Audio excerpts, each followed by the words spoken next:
नमस्कार दोस्तों, मैं देवेश शुक्ला आप सभी का स्वागत करता हूं आपके अपने यूट्यूब चैनल पर। मेरे प्यारे दोस्त, आज हम चर्चा करने वाले हैं एमए थर्ड सेमेस्टर के राजनीति शास्त्र के पेपर नंबर 2 के ऊपर। ठीक है, इसके ऊपर चर्चा करने वाले हैं। तो एमए थर्ड सेमेस्टर के राजनीति शास्त्र के पेपर नंबर 2 के ऊपर हम चर्चा करने वाले हैं। बात करते हैं मेरे प्यारे दोस्त। तो पेपर नंबर 2 का नाम है समकालीन राजनीतिक सिद्धांत। क्या है आपके पेपर नंबर 2 का नाम? तो समकालीन राजनीतिक सिद्धांत, ये आपके पेपर नंबर 2 का नाम है।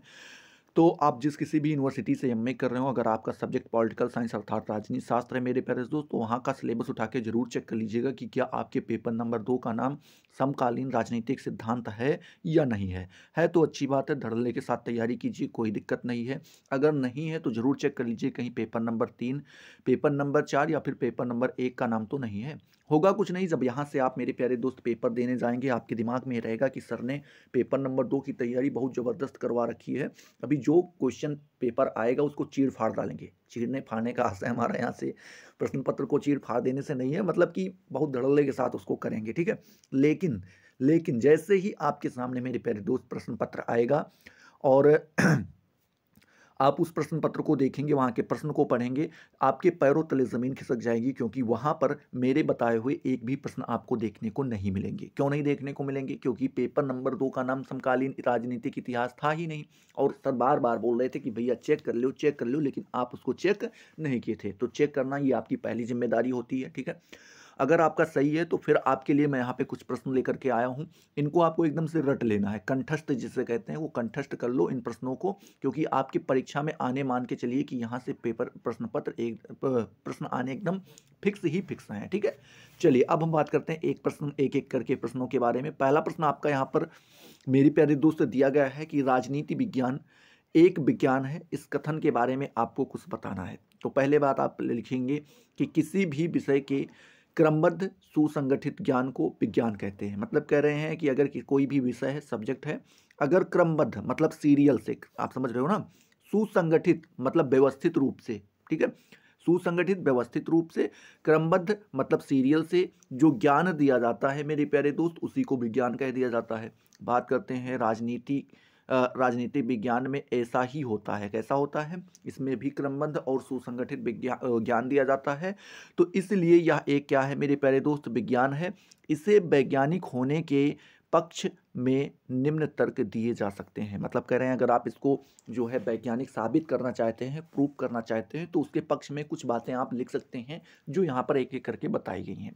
पहला ए नंबर बताया गया है कि ये क्रमबद्ध ज्ञान, इसमें जो है क्रमबद्ध ज्ञान होता है। दूसरा आप लिखेंगे कि सर्वमान्य एवं निश्चित नियम होते हैं। कुछ ऐसे नियम हैं जो सर्वमान्य है, मतलब सभी को मान्य होते हैं, और निश्चित होते हैं मतलब फिक्स होते हैं पहले से, इस तरीके से आप कह सकते हैं। ठीक है, आगे लिखते हैं तीसरा नंबर, सी नंबर आप कह सकते हैं। तो सी बताते हैं कि विकास की निरंतरता रहती है। क्या रहती है? विकास की निरंतरता रहती है। और डी नंबर, परिणाम और भविष्यवाणी, परिणाम एवं भविष्यवाणी भी देखने को मिलती है। तो इस कारण से आप राजनीतिक विज्ञान को मेरे प्यारे दोस्त विज्ञान कह सकते हैं, इन 4 आधारों के आधार पर। ठीक है, तो आई होप ये आपका पहला नंबर प्रश्न जो है राजनीतिक विज्ञान एक विज्ञान है, यह वाला कथन आपका पूर्ण हो गया होगा, इसका जवाब आपको आराम से मिल गया होगा। ठीक है, चलिए अब हम बात करते हैं दूसरे नंबर प्रश्न के बारे में मेरे प्यारे दोस्त। तो दूसरा नंबर प्रश्न पूछ रहा है कि शक्ति बंदूक की नली से पैदा होती है। ये एक कथन दिया गया है, कोटेशन दिया गया है। किसी ने कहा है कि जो शक्ति होती है, पावर होती है मेरे प्यारे दोस्त, वो बंदूक, आप लोग देखते हैं ना गन वगैरह, बंदूक की नली से पैदा होती है। बंदूक की नली से ही क्या होती है? शक्ति पैदा होती है, पावर पैदा होता है, यह कथन है। इसके बारे में मेरे प्यारे दोस्त आपको बताना है, तो लिखना है कि शक्ति बंदूक की नली से निकलती है। यह विचार जो है चीनी शासक माओ त्से तुंग ने दिया था। किसने दिया था मेरे प्यारे दोस्त? माओ त्से तुंग जी ने जो है यह विचार दिया था। उन्होंने कहा था कि जो शक्ति होती है वो बंदूक के नली से निकलती है।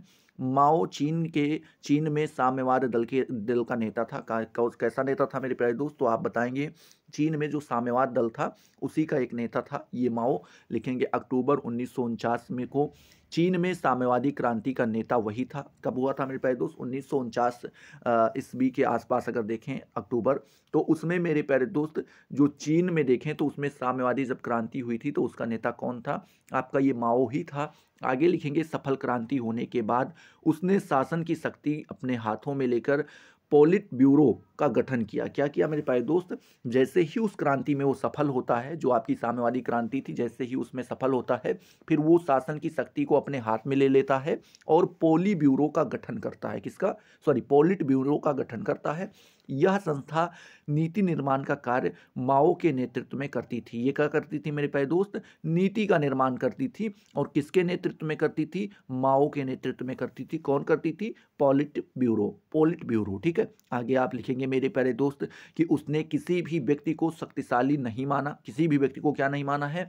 शक्तिशाली नहीं माना है। और कहा है कि शक्ति केवल बंदूक की नली से ही पैदा हो सकती है, जिसका सामना कोई नहीं कर सकता है। ठीक है, तो इस प्रकार से आप इसके बारे में बता सकते हैं।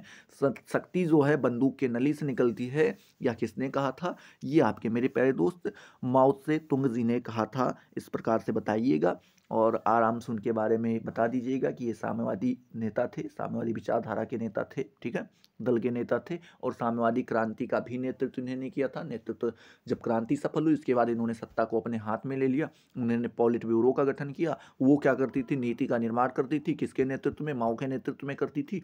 साथ ही साथ वो किसी व्यक्ति को शक्तिशाली नहीं मानता था। वो शक्तिशाली किसको मानता था? तो उसने केवल एक कथन कहा था कि शक्ति केवल बंदूक की नली से पैदा होती है, जिसका कोई सामना नहीं कर सकता है। ये आपके माओ से तुंग जी का कथन था। ठीक है, तो इस प्रकार से आप बता पाएंगे। आई होप ये आपका दूसरा नंबर प्रश्न भी यहाँ पर क्लियर हो गया होगा। चलिए अब हम बात करते हैं तीसरा नंबर प्रश्न के बारे में।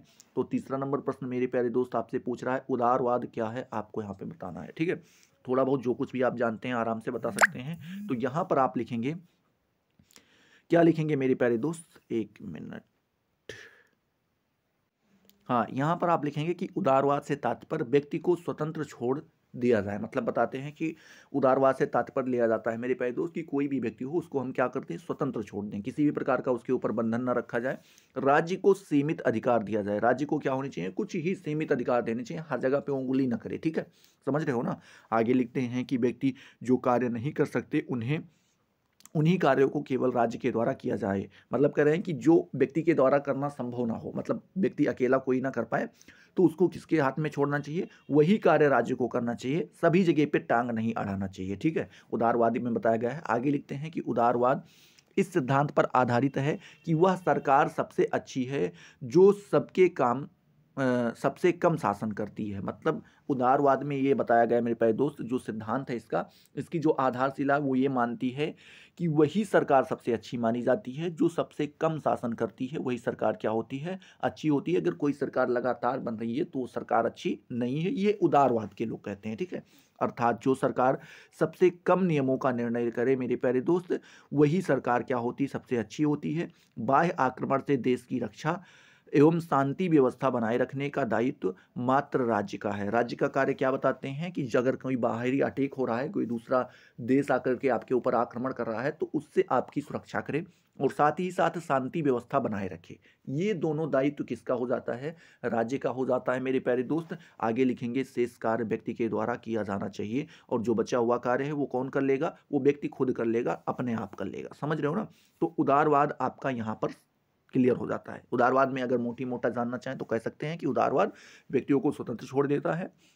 ठीक है, ये मानता है कि सब काम राज्य को ही नहीं करने चाहिए, सभी चीज़ों में काम ना रहे, उसके कुछ सीमित काम होने चाहिए। ठीक है, तीसरी बात ये बताता है कि उदारवाद ये मानता है मेरे प्यारे दोस्त कि इसमें जो सबसे कम शासन करता है मेरे प्यारे दोस्त, वही आपका क्या होता है? वही सरकार सबसे बढ़िया होती है। और बताते हैं मेरे प्यारे दोस्त कि राज्य का कार्य क्या है? राज्य का कार्य केवल इतना है कि वो बाह्य आक्रमण से हमारी सुरक्षा करे, शांति की व्यवस्था बनाए रखे। ये दोनों कार्य जो है राज्य के हो जाते हैं। बाकी जो कार्य बचते हैं वो व्यक्ति खुद अपना कर लेगा। ठीक है, तो इस प्रकार से आप यहाँ पर उदारवाद के बारे में बता सकते हैं। चलिए अब हम बात करते हैं चौथा नंबर, समाजवाद के प्रमुख सिद्धांत के बारे में हमें बताने हैं मेरे प्यारे दोस्त। समाजवाद के प्रमुख सिद्धांत बताने हैं तो लिखेंगे कि समाजवाद में व्यक्तिगत संपत्ति की संपत्ति होती है। क्या होती है मेरे प्यारे दोस्त? समाजवाद में क्या होती है? व्यक्तिगत संपत्ति जो होती है, इंडिविजुअल, जैसे मान लीजिए आपने 200-250 करोड़ रुपए कमा लिए। ठीक है, संपत्ति की समाप्ति होती है। सॉरी, संपत्ति की क्या होती है? समाप्ति होती है। मान लीजिए आपने 200-250 करोड़ रुपए कमा लिए, लेकिन अब वो सरकार के नज़र में आ गए तो उसको क्या कर दिया जाएगा, खत्म कर दिया जाएगा, वो और लोगों में बांट दिया जाएगा या सरकार खुद लिख लेगी। तथा उत्पादन एवं वितरण के साधनों पर समाज का नियंत्रण होता है। किसका होता है मेरे प्यारे दोस्त? कोई भी चीज़ अगर पैदा हो रही है, उत्पादन हो रही है, बनाई जा रही है और उसको फैलाना है, वितरण करना है, तो ये उसके जो साधन होते हैं वो किसके अंदर होते हैं मेरे प्यारे दोस्त? तो उसके समाज के अंदर, सोसाइटी के अंदर, हाँ, हमारे सोशल के अंदर होते हैं, समाज के अंदर होते हैं। आगे आप लिखेंगे समाजवाद के प्रमुख सिद्धांत निम्नलिखित हैं। पहला सिद्धांत ये बताता है कि पूंजी की समाप्ति, पूंजीवाद की समाप्ति ही कर दी जाए। मतलब आप पैसा संचित नहीं कर सकते हैं, आप उतना कमाइए जितना आपको काम है, ठीक है, ज़्यादा नहीं रखना है। दूसरा बताते हैं कि समानता पर बल दिया जाता है। समानता पर बल दिया जाता है, किसी को ऊंचा, किसी को छोटा, ठीक है, और किसी को बड़ा धन दौलत के मामले में किसी को भी छोटा बड़ा नहीं माना जाता है, ठीक है। आगे लिखते हैं तीसरा नंबर की समाज की सर्वोच्चता, समाज को ही क्या सबसे ऊंचा माना जाता है, इसमें नेता नगरी का कोई मतलब नहीं रखा जाता है, ठीक है।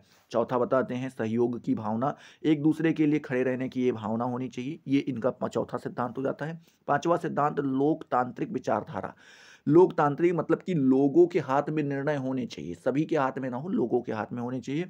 और छठा बताते हैं कि उत्पादन और वितरण पर समाज का नियंत्रण, उत्पादन और वितरण मतलब जो कुछ भी पैदा होगा और उसको कैसे बांटा जाएगा, उन सारी चीज़ों के ऊपर क्या होगा, समाज का नियंत्रण होना चाहिए, ना कि सरकार का नियंत्रण होना चाहिए। यही आपका समाजवाद कहलाता है। तो आई होप ये आपका चौथा नंबर क्वेश्चन भी क्लियर हो गया होगा, ठीक है। चलिए अब हम बात करते हैं आपके पांचवें नंबर क्वेश्चन के बारे में। तो पांचवा नंबर क्वेश्चन पूछ रहा है उपनिवेशवाद क्या है। कहीं ज़्यादा तेज तो नहीं पढ़ा रहा हूँ मैं, ज़्यादा तेज तो नहीं पढ़ा रहा हूँ, अगर पढ़ा तेज आपको लग रहा हो तो कमेंट में बता दीजिएगा, थोड़ा धीरे पढ़ाना शुरू कर दूंगा, ठीक है। क्योंकि आदत है इतनी स्पीड में पढ़ाने की, तो कुछ बच्चे तो समझ जाते हैं और कुछ को दिक्कत होती है, तो मैं अपनी स्पीड को अभी फ़िलहाल कम कर ले रहा हूँ। और अगर आपको लगता है तेज पढ़ाते हैं सर तो बता दीजिएगा, ठीक है। चलिए उपनिवेशवाद के बारे में पूछा गया है मेरे प्यारे दोस्त। तो आप बताएंगे कि सामान्य रूप से शक्तिशाली राष्ट्र द्वारा अपने स्वार्थ के लिए निर्बल राष्ट्र के शोषण को उपनिवेशवाद कहते हैं। मतलब कह रहे हैं कि कोई राज्य है, कोई राष्ट्र है मेरे प्यारे दोस्त, और वो शक्तिशाली है, ठीक है, और कोई राष्ट्र क्या है, वो निर्बल है, मतलब उतना पावरफुल नहीं है। तो जो शक्तिशाली राज्य होगा वो निर्बल राज्य का क्या करेगा, राष्ट्र का क्या करेगा मेरे प्यारे दोस्त, अपने स्वार्थ के लिए उसका शोषण करेगा, जो काम मन में आएगा वो करवाएगा, वो शक्तिशाली के ऊपर डिपेंड करता है। यही आपका उपनिवेशवाद कहलाता है। एक लाइन में आप आराम से बता सकते हैं। अब बताओ क्या इसको बढ़ा चढ़ा के नहीं लिख सकते हो? इतनी कला आपके अंदर नहीं है, फिर एमए करने क्यों आए हो? होगी इतना कला, आराम से आप लिख लीजिएगा, ठीक है।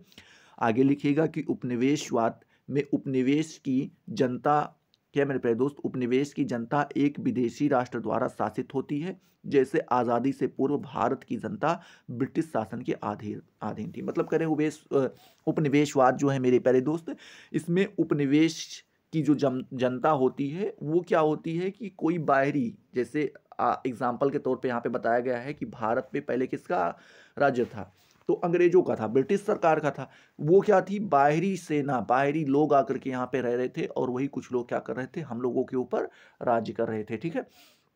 तो वही चीज बताते हैं कि जब कोई क्या हो कि शक्तिशाली राष्ट्र छोटे राष्ट्र के ऊपर या निर्बल राष्ट्र के ऊपर अपना अधिकार दिखाने लगे, उसका शोषण करने लगे, तो वही आपका उपनिवेशवाद कहलाते हैं। उस समय भारत को कोई भी राजनीतिक अधिकार प्राप्त नहीं था, राजनीतिक अधिकार कोई भी प्राप्त नहीं था। जितने भी राजनीतिक अधिकार थे, निर्णय लेने होते थे या जो कुछ भी करना होता था वो ब्रिटिश सरकार के द्वारा किया जाता था। आगे लिखते हैं कि आग्रेंस्की के अनुसार देखें तो उन्होंने बताया है कि वे सभी क्षेत्र उपनिवेश के अंतर्गत आते हैं। कौन कौन से आते हैं मेरे प्यारे दोस्त, जो जो क्या हो, एक मिनट, हाँ है, हाँ, जो विदेशी सत्ता द्वारा शासित हैं, किसके द्वारा, विदेशी सत्ता के द्वारा शासित हों, वो सभी क्या आ जाते हैं, आपके उपनिवेश वाद के सिद्धांत के अंतर्गत आ जाते हैं। आप लिखेंगे एवं जिनके निवासियों का कोई राजनीतिक अधिकार प्राप्त नहीं है, और जो वहाँ के लोग रहते हैं, जो राज्य करते हैं, उनको किसी भी प्रकार का राजनीतिक अधिकार न प्राप्त हो, तो उसी को उपनिवेशवाद कहते हैं। आगे लिखते हैं कि जिनमें उपनिवेश की जनता के साथ द्वितीय दर्जे का व्यवहार किया जाता है, जैसे दक्षिण अफ्रीका जब 1990 तक ब्रिटेन के अधीन था, तो उसके निवासियों के साथ अंग्रेज काफ़ी भेदभाव करते थे। मतलब बता रहे हैं कि अगर आप इसका एग्जाम्पल देखना चाहें तो दक्षिणी अफ्रीका, अगर आप 1990 के आसपास देखें मेरे प्यारे दोस्त, तो उस समय क्या था, वो दक्षिणी अफ्रीका था, वो ब्रिटेन के अधीन था। तो वो वहाँ के निवासी जो थे मेरे प्यारे दोस्त, उन वहाँ के दक्षिणी अफ्रीका के निवासी थे, उनके साथ अंग्रेज लोग काफ़ी ज़्यादा भेदभाव किया करते थे, चाहे वो रंग रूप को लेकर के हो और चाहे कैसा भी हो। ठीक है, तो ये आपका यहाँ पे 5 नंबर क्वेश्चन भी आई होप क्लियर हो गया होगा। बात करते हैं छठे नंबर प्रश्न के बारे में। तो छठा नंबर प्रश्न मेरे प्यारे दोस्त आपसे पूछ रहा है, क्या पूछ रहा है कि लॉस बेल के शक्ति संबंधित विचार बताइए। लॉस बेल ने शक्ति संबंधित अपने क्या विचार प्रस्तुत किए हैं, इसके बारे में मेरे प्यारे दोस्त आपको यहाँ पे बताना है। तो आप लिखेंगे कि लॉस बेल ने शक्ति को प्रभाव प्रक्रिया कहा है। क्या कहा है मेरे प्यारे दोस्त? प्रभाव प्रक्रिया कहा है। उसके अनुसार शक्ति के माध्यम से दूसरे की नीतियों एवं कार्यों को प्रभावित किया जा सकता है। किसके अनुसार? लॉस बेल के अनुसार। वो बताते हैं कि अगर कोई दूसरा है मेरे प्यारे दोस्त, तो आप क्या कर सकते हैं, शक्ति के माध्यम से दूसरे की जो नीतियां हैं और दूसरे के जो कार्य हैं, उन दोनों को आप प्रभावित कर सकते हैं अपने शक्ति के हिसाब से। ठीक है, जैसे मान लीजिए आप पावरफुल आदमी हैं और कोई काम करने जा रहा है, मान लीजिए छोटा सा बिजनेस करने जा रहा है, तो आप क्या कर सकते हैं, आप अपने पावर के आधार पर उसकी नीतियों को प्रभावित कर सकते हैं, मतलब जो उसके नियम बनाए जाएंगे उनको भी आप तोड़वा सकते हैं। ठीक है, और साथ ही साथ उसके जो कार्य करने का तरीका है उसको भी बदलवा सकते हैं, डोमिनेट करके। ठीक है, उसको उसके विचारों को बदलवा करके। ठीक है, आगे आप लिख सकते हैं कि इस प्रक्रिया में दोनों पक्षों में घनिष्ठ संबंध रहता है। क्या होता है? दोनों पक्षों में काफी ज्यादा घनिष्ठ संबंध होता है। राजनीति का संबंध शक्ति को संवारने और मिल बांटकर प्रयोग करने से है। मतलब कह रहे हैं कि राजनीति का संबंध किससे है मेरे प्यारे दोस्त? शक्ति को संवारे रखने, मतलब शक्ति को बनाए रखना है, और साथ ही साथ उसको मिल बांट करके प्रयोग करने में ही माना जाता है। ठीक है, ये आपके कौन कहते हैं? लॉसवेल जी कहते हैं। ठीक है, आगे आप लिखेंगे मेरे प्यारे दोस्त कि लॉसवेल के अनुसार देखें तो शक्ति के अंतर्गत मानवीय सिद्धांत हैं। कौन कौन से सिद्धांत आते हैं मेरे प्यारे दोस्त? तो शक्ति के अनुसार शक्ति के अंदर मानवीय सिद्धांत आते हैं। जिनके पास शक्ति होती है वह उन्हें दी गई होती है। मतलब कह रहे हैं कि जिनके पास क्या होती है मेरे प्यारे दोस्त? शक्ति होती है, वह उन्हें दी गई होती है। वह तभी तक शक्तिशाली बने रहते हैं मेरे प्यारे दोस्त। कब तक बने रहते हैं? जब तक उनकी शक्ति का दूसरों की स्वीकृति प्राप्त रहती है। मतलब कह रहे हैं कि वो बताते हैं कि वे तभी तक शक्तिशाली बने रहते हैं, तभी तक वो पावरफुल रहते हैं, जब तक उनकी शक्ति क्या होती है मेरे प्यारे दोस्त? दूसरों की स्वीकृति प्राप्त रहती है। दूसरे लोग उसकी शक्ति को स्वीकार करते हैं, उनको मानते हैं और उसमें कुछ ना कुछ अपना सहयोग देते हैं, तभी तक वो शक्तिशाली बना रहता है। जब हम राजनीति की बात करते हैं तो हमारा अभिप्राय शक्ति के अर्थशास्त्र से है। मतलब कह रहे हैं जब भी कभी यहाँ पे राजनीति शब्द का प्रयोग किया जाए या राजनीति की बात की जाए तो वहाँ पर अभिप्राय जो है किससे लिया जाता है? शक्ति के अर्थशास्त्र से होता है। ठीक है, तो इस प्रकार से मेरे प्यारे दोस्त आप लॉस बेल के शक्ति संबंधित सिद्धांत के बारे में आराम से बता सकते हैं। आपका लगभग 18 से 19 मिनट का वीडियो बन चुका है। ठीक है, और 6 प्रश्न हमने यहाँ पे क्लियर कर लिए हैं।